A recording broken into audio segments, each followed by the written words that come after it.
I don't think Shai Gilgeous-Alexander is really available. I agree with you. But if you're Shai Gilgeous-Alexander and the Thunder come to you at All-Star break next year and say, you know what, we're going to shut you down for the rest of the year, for the second straight year. Is that really something that you're interested in as a guy who's trying to establish himself in this league as an all-star and as a max player? You know, at some point, I would think that a guy like Lou Dort is going to – he's like one of the most competitive players in the NBA. You know, tanking is not going to be something that's very attractive to him. So, you know, my question with, you know, these 700 picks they have over the next 5 years is, what is their timetable? You know, how long is this going to take?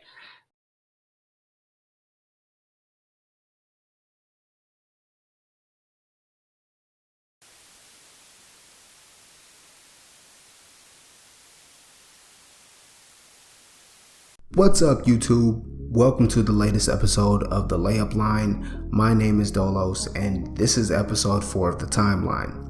I want to start this one by saying congratulations to all the Thunder fans out there because you have survived the ridiculous Shai Gilgeous-Alexander trade rumor saga.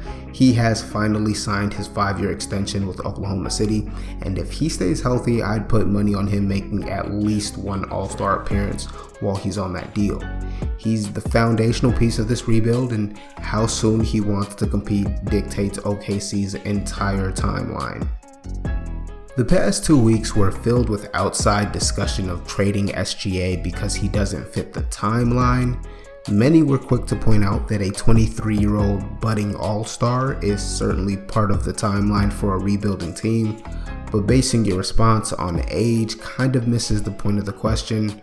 From a team building perspective, a franchise in the first year of their rebuild typically needs to be bad for several years to get the chances in the draft to add more lottery talent.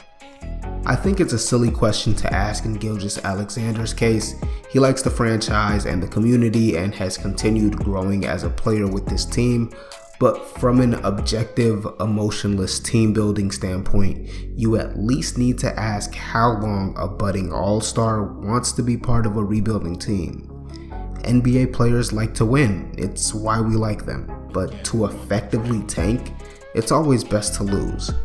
You can respond and say the draft lottery odds were smoothed out, so you still have a good chance of getting a good pick, but OKC landed outside of the top 5 this year because they didn't commit to tanking soon enough. In episode 2 of this series, I spoke with Oklahoma City beat writer Brandon Raybar. If you missed that episode, go check it out, but one of the questions I had was, what is Sam Presti's team building plan, and how long would you expect this team to purposefully be tanking? Brandon expected maybe another year or 2, which makes sense. SGA and potentially the 6th overall pick this year, Josh Giddey, are the best players, and they should still be looking to add more talent in the draft. But SGA's desire to win will dictate a lot about how long Sam Presti stays in draft mode, or if he decides to create the largest draft package offer and add some solidified talent to compete for the playoffs and the title. SGA literally is the timeline. The NBA's Supermax extension was created in response to Kevin Durant leaving this very team. It was designed as a way to keep players on the team that either drafted them or extended them off of their rookie deals. It has had mixed results because the best way to retain your players is not only to provide a ridiculous amount of money, but you need to offer a competitive environment. This is the reason this series exists. Shai Gilgeous-Alexander is the reason that this series exists. To monitor his rise and the construction of this roster around him, as well as just observing the kind of pressure that can create, and ultimately how this front office and the coaching staff will react when it's time to form a contender.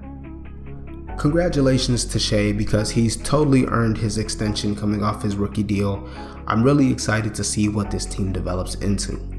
Before I end this, I did want to mention that the Thunder's arena is no longer called Chesapeake Energy Arena. As a result of new licensing deal, the new home of the Thunder is the Paycom Center.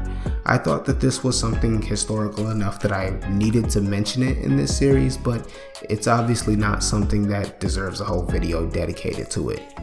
The support on this series continues to be really great. And I do want to thank everyone that's been keeping up, and a special thanks if you're at the end of this one. Check me out on my social media, mostly on Twitter. Subscribe and comment because it really does help the channel grow, and enjoy the rest of your day.